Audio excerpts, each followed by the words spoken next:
आदाब, इस्तकबाल है। मैं हूं आपके साथ अबू हुरैरा। कश्मीर में एक बार फिर बेचैनी और खौफ का माहौल है।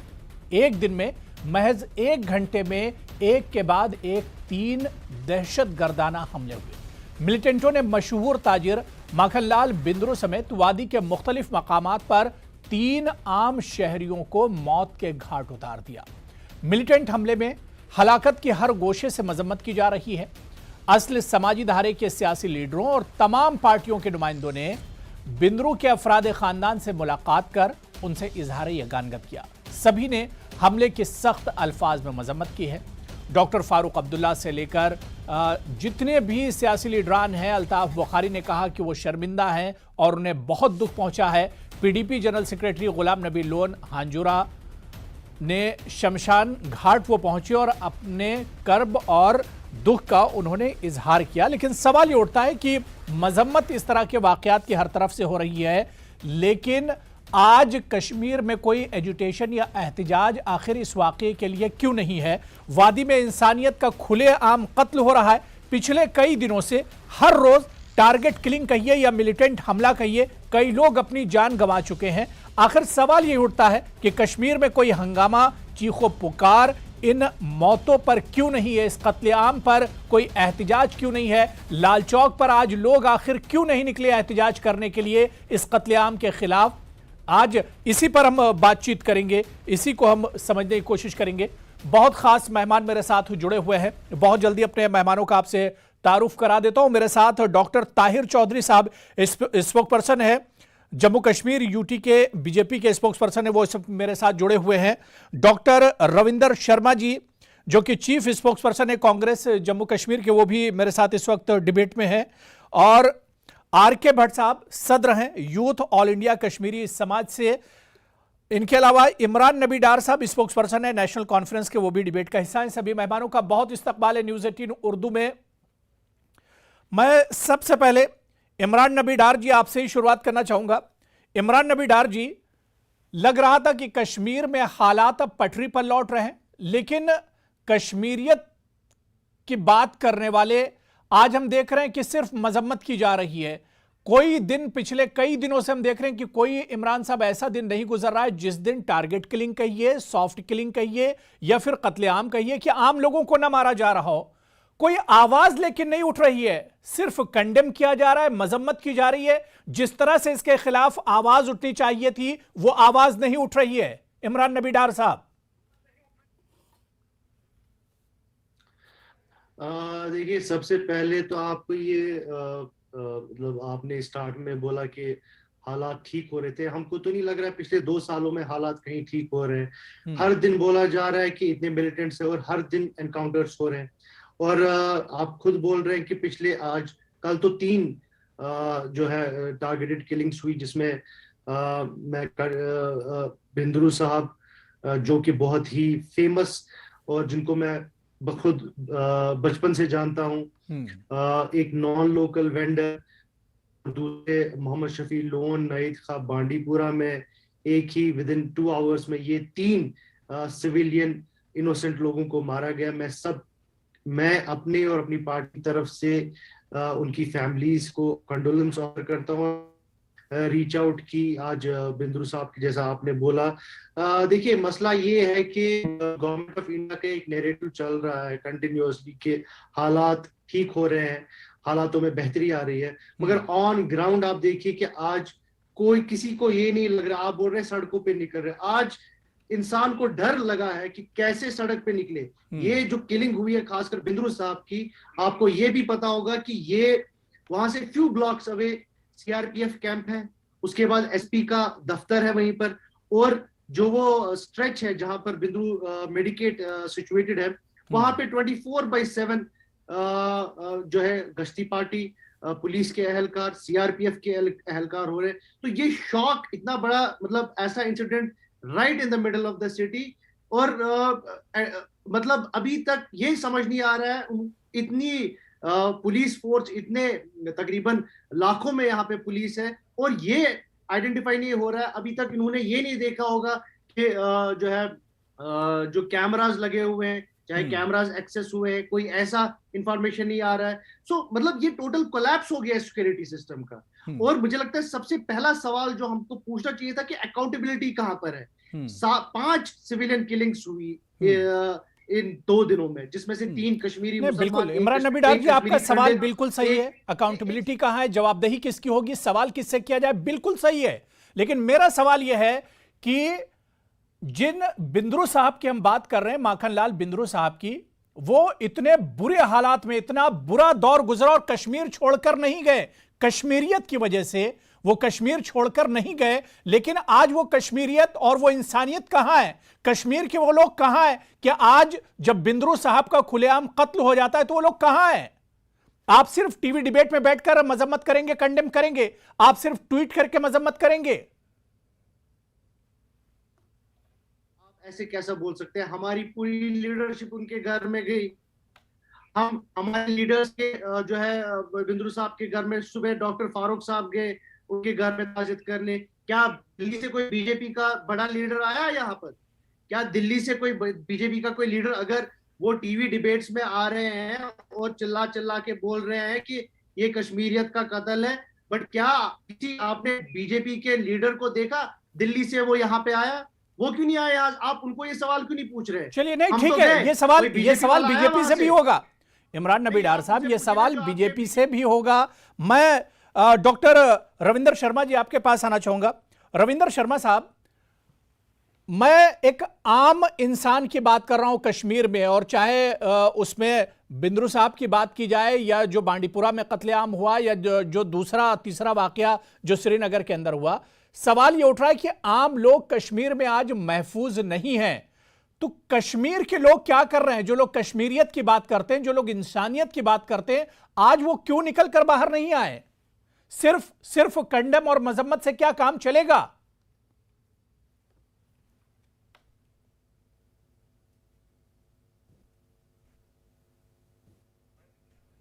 हेलो जी जी जी रविंदर हाँ, जी। आपकी आवाज बीच में गायब हो गई थी। आपका धन्यवाद, आपने याद किया। और मैं ये कहना चाहूंगा कि ये बहुत ही दर्दनाक हादसे हुए हैं। पहले तो इसकी जितनी मजम्मत की जाए और इतनी सख्ती से की जाए वो कम है। अल्फाज नहीं है कि इनकी मजम्मत की जाए।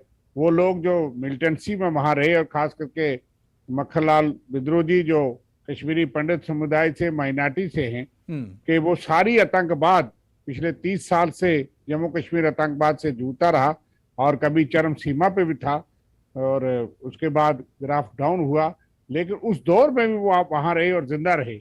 आज बड़े दुख की बात है कि वो शहीद हो गए।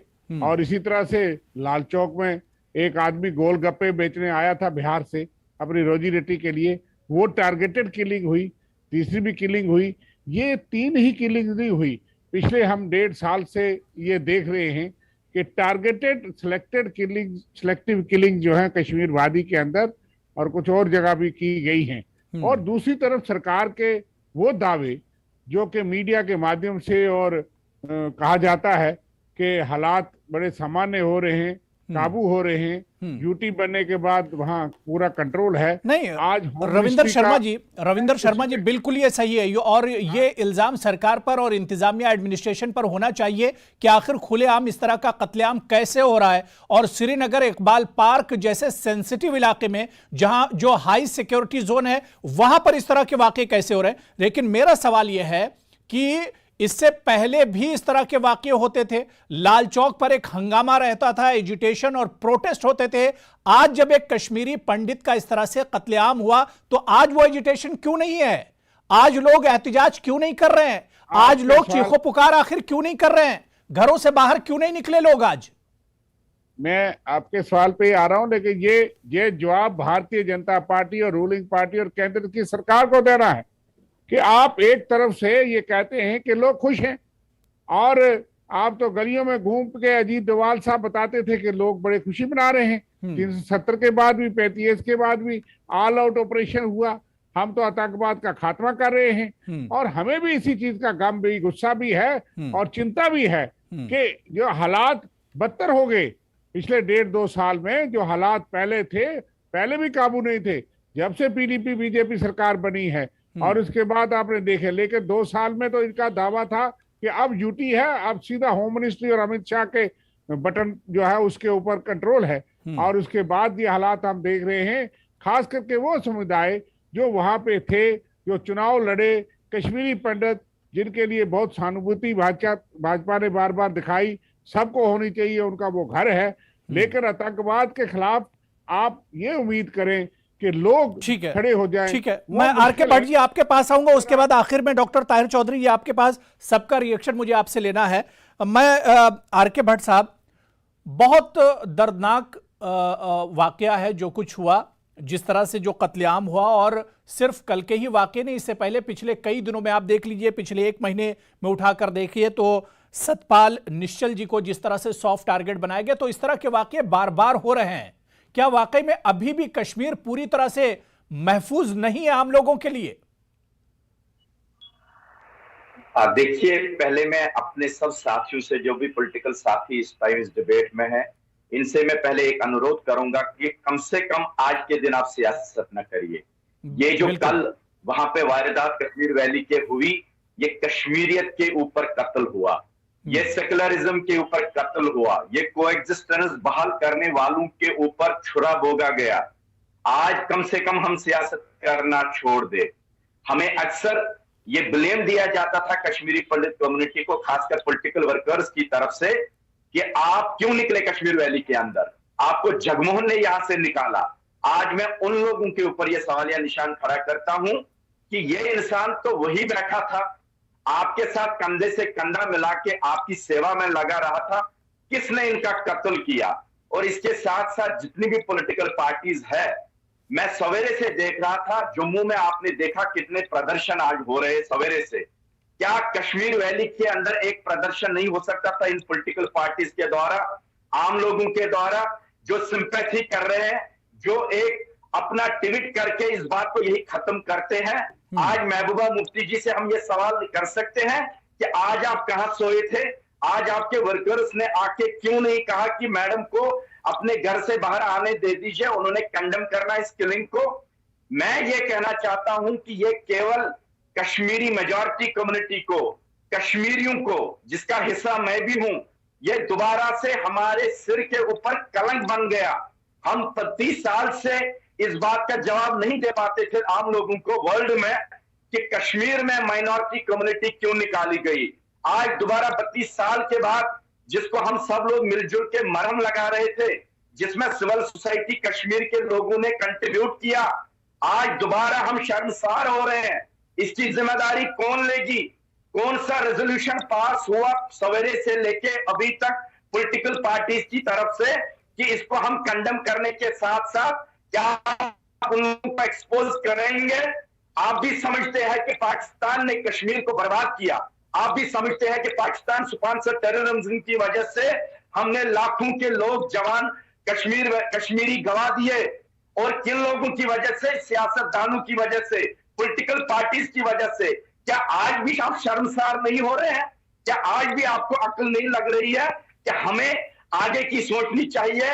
कहीं हमारी आने वाली जनरेशन, हमारे बच्चे, बिल्कुल जाहिर सी बात है कि माहौल लग रहा था कि 370 के बाद हालात बदलेंगे। आखिर ये हालात बदले क्यों नहीं, और इसके लिए अब जिम्मेदार किसे माना जाए?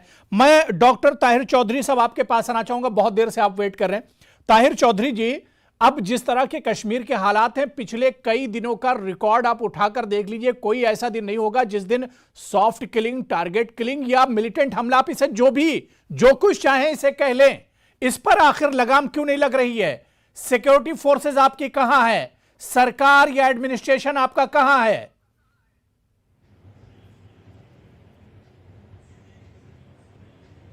देखिए अबू हरारे साहब, बहुत दुख की बात है जो कल एक शर्मनाक वाकया दोबारा कश्मीर में दोहराया गया, और 3 घरों के मेन जो इम्पोर्टेंट लोग होते हैं, जो घर का फर्द होता है, बहुत इंपॉर्टेंट होता है, वो उन्होंने खोने पड़े, शहीद हो गए। और ये कब तक शहीद होते रहेंगे हमारे श्रीनगर में लोग? कब तक ये टारगेट किलिंग्स होती रहेंगी और हम आप बैठ के ऐसे टीवी चैनल्स के ऊपर बैठ के अपनी डिबेट्स करते रहेंगे? बहुत दुख की बात है। कल मैं बहुत डिस्टर्ब था, और मुझे अभी मेरे कश्मीरी पंडित भाई जो कह रहे थे बहुत सही कह रहे थे, आज भी इन चीजों के ऊपर सियासत की जा रही है। बहुत दुख की बात है, श्रीनगर में कोई प्रोटेस्ट नहीं हुआ, कोई बंद की कॉल नहीं हुई, कहीं ना कहीं तो कुछ कर देते। मैं इस टाइम पे उस हालत में नहीं हूं कि मैं अपना बयान आपके सामने रख सकूं। और मैं सलाम करता हूं बिंद्रू साहब के बच्चों को, मैं उनके बयान देख रहा था, कितनी हिम्मत वाली फैमिली है। इससे उनकी फैमिली का बैकग्राउंड का पता चलता है कि जो 35 साल से श्रीनगर में इन हालात का मुकाबला कर रहे थे, श्रीनगर के लोगों की खिदमत कर रहे थे। उनकी जो शॉप थी वो कोई नॉर्मल शॉप नहीं थी। जम्मू में जो उनके पेशेंट्स मेरे पास आते हैं वो कहते हैं डॉक्टर साहब आप दवाई लिख दीजिए, हमें श्रीनगर में बिंद्रू साहब की शॉप पे मिलेगी और कहीं मिले ना मिले। किस हैसियत के इंसान थे वो। और उनके बच्चों के जब मैं आज बाइट देख रहा था, मुझे दुख हो रहा था कि कितना बड़ा इंसान हमने खो दिया। और हमारी बदकिस्मती है कि हम चैनल्स के ऊपर बैठ के हर दूसरे दिन अफसोस कर रहे होते हैं, हर दूसरे दिन टारगेट किलिंग्स हो रही हैं। हमें मालूम है इसके पीछे पाकिस्तान का हाथ है। हमारा भाई बिल्कुल सही कह रहे थे, वहां पे स्पॉन्सर लोग हैं जो ये काम कर रहे हैं, लेकिन उन लोगों का कोई मजहब नहीं है, कोई दीन ईमान नहीं है। वो लोग ना मुसलमान हैं, ना हिंदू है, ना सिख है, ना ईसाई हैं। लेकिन ताहिर चौधरी जी 370 के बाद कहा जा रहा था हालात बदल जाएंगे। जिस तरह से अभी रविंद्र शर्मा जी कह रहे थे कि बड़े बड़े दावे सरकार की तरफ से किए जा रहे थे कि कश्मीर में 370 हटेगा और उसके बाद हालात बदल जाएंगे। 2 साल हो गए, हालात क्यों नहीं बदल रहे हैं? देखिए अबू हरारे साहब, सरकार ने जो चीजें कही सरकार कर भी रही है, उन पे काम भी चल रहा है। ये चीज आपको भी मालूम है, इन पॉलिटिकल पार्टीज के लीडर्स को भी मालूम है। आज तक कश्मीर में जो हालात हमारी सरकार ने, माननीय प्रधानमंत्री साहब ने, होम मिनिस्टर साहब ने जो चीजें श्रीनगर में टाइट की हैं, आज तक वो नहीं हुई थी। लेकिन इस टाइम पे बार बार इस तरह की टारगेट किलिंग्स करना, लोगों के दिलो दिमाग में खौफ डालना, स्पेशली माइनॉरिटीज के, कि देखो आज ठीक है। मैं आर के भट्ट साहब दोबारा से आपके पास आना चाहूंगा। इमरान नबी डार साहब, रविंदर जी, मैं आपके पास आ रहा हूं। मैं आर के भट्ट साहब, आप लोगों का दुख हम समझ सकते हैं कि कश्मीरी पंडित वापस जाना चाहते हैं, लेकिन जब इस तरह के वाकयात होंगे तो कैसे वापस कश्मीरी पंडित जाएंगे? आर के भट्ट साहब, क्या सरकार से भी आपको शिकायत है? क्या होम मिनिस्ट्री से भी आपको शिकायत है कि आज जिस तरह के हालात हैं, 370 के बाद दावे किए जा रहे थे कि कश्मीरी पंडित भाइयों को वापस भेजा जाएगा, वो जाएंगे, लेकिन क्या वाकई में अभी भी एक डर और खौफ है? और इस तरह के वाकयात उस डर और खौफ को एक तरह से बढ़ा देते हैं, सरकार के जो दावे होते हैं उसकी कलाई खोल देते हैं इस तरह के वाकयात। देखिए, मैं एक बात जरूर पहले कहूंगा कि न्यूज 18 का हम इतना शुक्रिया करते हैं जो आम लोगों की बात दुनिया और देश तक और खासकर सरकारों तक पहुंचाते हैं। ये बात सही है कि जो गवर्नमेंट की एजेंसीज इस टाइम काम कर रही है कश्मीर वैली के अंदर, उनके ऊपर भी ये सवालिया निशान खड़ा होता है कि सिटी के अंदर ऐसी अनहोनी कैसे बन गई और उन्होंने इसके ऊपर पहले से ही कोई अरेंजमेंट करके क्यों नहीं रखा था सिक्योरिटी लिहाज से। और आपको मैं दूसरी बात ये कहूं कि 2010 से कश्मीरी पंडित नौजवानों ने सारा पुराना भूल के हमने एक इनिशिएटिव किया कि हम कश्मीर वैली जाएंगे। 4,500 कश्मीरी पंडित नौजवान मेरे भाई बहन लोग कश्मीर में सर्व कर रहे हैं, आम लोगों की जिनको कॉपरेशन मिल रही है, और वहीं पे सरकार अपने दावे से बार बार पीछे हट रही है। मैंने पर्सनली पिछले 10 साल से ये अपील और ये मैंने मांग रखी है भारत सरकार के लिए कि गृह मंत्री के अध्यक्षता में एक अपेक्स कमेटी का गठन होना चाहिए ताकि कश्मीरी पंडित भी आपको फीडबैक देगा। एक बात मैं जरूर यहाँ पे क्लियर करना चाहूंगा जो मुझे बोलनी चाहिए। हालांकि कई सारे लोग मुझे तो इस टाइम इमोशनल स्टेटमेंट इस बात को मान सकते हैं, मैं आपको लिख के देता हूं, जब तक कि भारत सरकार और यूटी जम्मू और कश्मीर की सरकार कश्मीरी पंडित को सिस्टम में इन्वॉल्व नहीं करेगी, डायलॉग में इन्वॉल्व नहीं करेगी, प्रॉपर फीडबैक नहीं लेंगे, कोई काम नहीं होगा। ठीक है। मैं इमरान नबी डार साहब, हालात कैसे सुधरेंगे? जिस कश्मीरियत और जिस इंसानियत की बात होती, क्या आप महसूस नहीं करते हैं कि कश्मीर की जो रिवायती लीडरशिप है उससे अब निकल कर आना होगा और कश्मीर के लोगों को इसमें शामिल होना होगा? आज जब माखन लाल बिंद्रू जी का कत्ल हुआ, उन्हें शहीद किया गया, तो ऐसे में तो लाल चौक पर प्रोटेस्ट होना चाहिए था, डॉक्टर फारूक अब्दुल्ला को भी निकलना चाहिए था, कश्मीर के आवाम को भी, महबूबा मुफ्ती को, सबको निकलना चाहिए था आज। देखिए, आपकी बात इमोशन है इसमें, मैं मानता हूं आपकी बात बिल्कुल सही है, लेकिन आप मुझे बताइए वो इंश्योर कौन करेगा? सिक्योरिटी तो इंश्योर करनी है ना, सिक्योरिटी इंश्योर करनी है सिक्योरिटी एजेंसीज को। और जब यहाँ पे मुझे खुद सेफ नहीं लग रहा है, आप तैयार है गोली के सामने रहने के लिए? तैयार कौन तैयार होगा गोली के सामने जाने के लिए तैयार इस टाइम पे, आज जब आपको ये श्योर नहीं है कि बीच सड़क में इतने हाईली सिक्योरिटाइज जोन में ऐसा एक दिन दहाड़े आप एक इंसान को ऐसे शूटिंग हिम, एंड वहां पे किसी को समझ नहीं आ रहा है कि किस तरीके से जो है उस किलर्स को पकड़ा जाए। ये हालात आप देखिए कहां से कहां पहुंच रहे हैं। और दूसरी बात, ये इससे पहले भी ये पहला इंसिडेंट नहीं हुआ, अभी 2 दिन पहले Karannagar, another centre head of Srinagar city, 2 लोगों को पॉइंट ब्लैंक पे मारा गया। नहीं, बिल्कुल अफसोस की बात तो यही कि कोई दिन ऐसा नहीं है जिस दिन इस तरह के वाकये ना होते हों, जिस दिन बेगुनाह का कत्ल ना होता हो। अफसोस तो इसी बात का और इसी शर्मसार करने वाले इस तरह के वाकये होते हैं। इस पर लगाम कैसे लगनी है, इसे सोचना होगा कश्मीरियों को। कि आपका एक ही नैरेटिव है, क्या बाहर के लिए निकलते हैं? आप ये नहीं पूछते हैं कि कोई अकाउंटेबिलिटी क्यों नहीं है कहीं पर? वह अगर कहीं और ये मसला होता तो आपको नहीं लगता कि कहीं पे उन्होंने शिफ्ट किया होता, heads would have rolled, but Kashmir में क्यों नहीं हो रहा है ये?